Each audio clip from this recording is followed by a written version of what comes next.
सुंदरवन जंगल में टुन्नू नाम का चिड़ा अपनी दूसरी पत्नी टूनी और दो बच्चों टुनटुनी और पिंकी के साथ रहता था। उसकी दूसरी पत्नी टूनी बहुत ही क्रूर थी। वो टुनटुनी और पिंकी को अक्सर मारती पीटती और उन्हें खाना भी नहीं देती थी। अरियो महारानियों, सुबह से तुम्हारा काम खत्म नहीं हुआ क्या? जिंदगी भर यही काम करना है। चलो इसे खत्म करो और कपड़े धो दो। इतना खाती हैं और जरा सा काम इनसे नहीं होता। मौका मिल जाए तो नमक के साथ मुझे भी खा जाए, कर कहेंगी। टूनी की इस बात पर टुनटुनी को गुस्सा आ जाता है। माँ, अगर आप हमसे ऐसे ही बात करोगी तो हम पिताजी से आपकी शिकायत करेंगे। आई बड़ी पिताजी से शिकायत करेंगे। तेरा बाप हमारी माँ जिंदा होती तो हमारे साथ ऐसा जानवरों जैसा सलूक न होता। माँ, तुम कहाँ हो माँ? सही कह रही हो टुनटुनी दीदी। इन दोनों चिड़ियों के ज्यादा पर निकल आए हैं। इन्हें सबक सिखाना पड़ेगा। आज ही अपनी बहन सुंदरी कौवी को बुलाती हूँ और इनको ठीक करती हूँ। अगले दिन टूनी के बुलाने पर सुंदरी कौवी घर पर आ जाती है और फिर टूनी उसे सारी बात बताती। टूनी को एक योजना बताती है। योजना के अनुसार जब टुनटुनी और पिंकी सो रही होती है तभी टूनी टुनटुनी को चुपके से उठा लेती है और घर के बाहर बने पेड़ पर ले जाती है। टुनटुनी एकदम से जाग जाती है। माँ, मुझे यहाँ क्यों लेकर आई हो? और सुंदरी कौवी मौसी, तुम क्या कर रही हो? आज तुझे सबक सिखाना है। बहुत मुँह चलाती है ना, मेरी प्यारी बहन से बहस करेगी। ऐसा कहकर सुंदरी कौवी टुनटुनी को मारने लगती है और फिर पेड़ पर लटका देती है। माँ, मुझे माफ कर दो।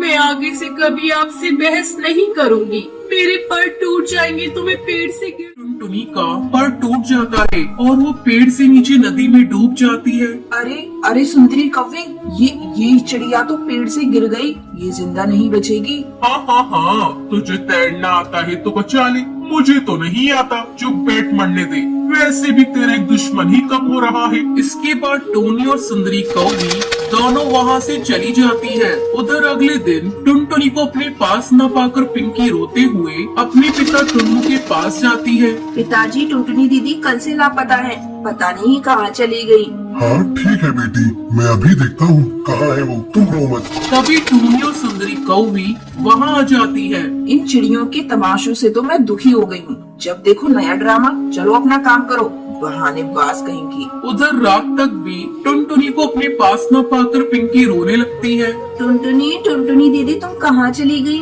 पहले माँ चली गई मुझे छोड़कर और अब तुम। आप कहाँ हो टुनटुनी दीदी? आपके अलावा कोई भी तो नहीं है मेरा। जहाँ भी हो आप आ जाओ टुनटुनी दीदी। तभी टुनटुनी की आत्मा वहाँ आ जाती है। पानी में गिरने की वजह से वो बहुत ही डरावनी दिख रही होती है। आप कौन हैं और मेरे घोंसले में कैसे आ गई? बहन, तूने मुझे पहचाना नहीं। मैं तेरी बहन टुनटुनी हूँ। नहीं, आप झूठ बोल रही हो। मेरी टुनटुनी बहन तो मुझे इतना प्यार करती है, वो मुझे छोड़कर नहीं जाएगी। आप कोई और हो। नहीं, मैं तेरी प्यारी बहन टुनटुनी ही हूँ। इन दुष्टों ने उस रात मुझे मार डाला। फिर टुनटुनी पिंकी को रात वाली सारी बात बताती है। दीदी, इन दुष्टों ने आपके साथ अच्छा नहीं किया। आप इन्हें मत छोड़ना। बहन, मारना हो तो मैं इन्हें एक बार में मार दूं, लेकिन इन्हें इनकी किए की सजा इतनी जल्दी नहीं दूंगी। इन्हें मैं भी तड़पाऊंगी, फिर मारूंगी। बस तुम मेरी बात ध्यान से सुनो। फिर टुनटुनी चुड़ैल पिंकी को सारी योजना समझाती है। अगले दिन सुबह पिंकी घर के काम कर रही होती है। तभी सुंदरी कौवी वहाँ आती है। क्या हुआ महारानी? आ जाएगी तेरी बहन, अब जल्दी से काम कर। घर के काम जल्दी से खत्म कर तो रही हूँ। अब क्या मशीन बन जाऊँ? ये सुनकर सुंदरी कौवी को गुस्सा आ जाता है और वो पिंकी को मारने के लिए आगे बढ़ती है। लेकिन तभी टुनटुनी चुड़ैल आकर उसे अड़ंगी लगा देती है। सुंदरी कौवी जोर से नीचे गिर जाती है। अरे हाय, मेरी कमर, मेरे तो कूल्हे टूट गए। किसने इतनी जोर से पर मारा है? ये सब तेरी वजह से हुआ है चिड़िया, तुझे मैं नहीं छोड़ूंगी। तभी टूनी वहाँ आ जाती है। अरे सुंदरी कौवी बहन, क्या हुआ? तुम कैसे गिर गई? चलो मेरे साथ अपने घोंसले में। फिर टूनी सुंदरी कौवी को उसके घोंसले में लेकर जाती है। उधर रात में पिंकी टुनटुनी चुड़ैल से बातें करती है। दीदी, क्या सबक सिखाया आपने? इन दुष्टों को मजा आ गया। तुझे ऐसे देखकर मुझे कितनी खुशी मिलती है बहन। मैं तुझे बता नहीं सकती, लेकिन तुम्हें मजबूत होना होगा, क्योंकि एक न एक दिन तो मुझे तुम्हें छोड़कर जाना ही होगा। नहीं, मैं तुम्हें कहीं नहीं जाने दूंगी बहन। पहले माँ भी चली गई और अब तुम नहीं। ऐसा कहकर पिंकी टुनटुनी चुड़ैल से लिपट जाती है और सो जाती है। अगले दिन सुबह टूनी पिंकी को अपने पास बुलाती है। सच सच बता पिंकी, सुंदरी कौवी नीचे कैसे गिरी? क्या चल रहा है इस घर में? कल रात को तेरे घोंसले से आवाजें आ रही थी। सच बोल, किससे बात कर रही थी? लेकिन पिंकी उसे कुछ नहीं बताती और वहाँ से चली जाती है। उसी रात टुनटुनी चुड़ैल सुंदरी कौवी के घोंसले में आती है और उसके टूटे हुए पैर को पकड़ लेती है। क्या हुआ सुंदरी कौवी मौसी? बहुत दर्द हो रहा है।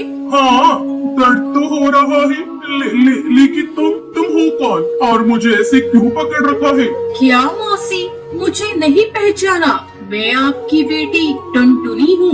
नहीं, तुम जिंदा कैसे हो गई? नहीं नहीं नहीं, तुम झूठ बोल रही हो।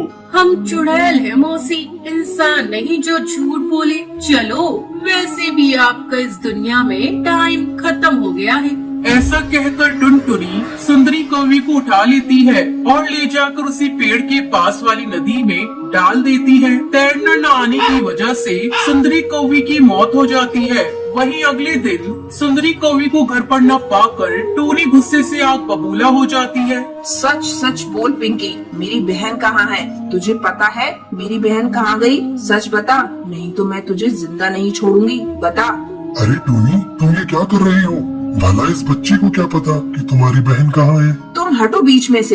कल इसके घोंसले से हंसने की आवाजें आ रही थी और कल रात से ही मेरी बहन गायब है। इसे सब पता है। मैं इसका टैटू दबा दूंगी। जैसे ही टूनी पिंकी को मारने के लिए आगे बढ़ती है, तभी टुनटुनी चुड़ैल घोंसले में आ जाती है। तुम कौन हो? मेरे रहते अगर मेरी बहन पिंकी को छुआ भी तो मैं तुझे अभी यही मार दूंगी। कौन हो तुम? तुम्हारी आवाज तो टुनटुनी जैसी लग रही है। सही कहा, मैं टुनटुनी ही हूँ जिसे तूने पेड़ से फेंक कर मार डाला था। ऐसा कहकर टुनटुनी चुड़ैल टूनी को उठा लेती है और पेड़ से लटका देती है। बहन छोड़ दो इसे, ये जैसी भी है हमारी माँ है। हम इसको कैसे मार सकते हैं? लेकिन टुनटुनी पिंकी की कोई बात नहीं सुनती और टूनी को नदी में फेंकने वाली होती है। तभी टूनी कहती है, बेटी मुझे माफ कर दो। मैं अब से पिंकी का पूरा ख्याल रखूंगी। टूनी पिंकी को माँ का प्यार देती है। फिर टुनटुनी वहाँ से मुक्त होकर चली जाती है।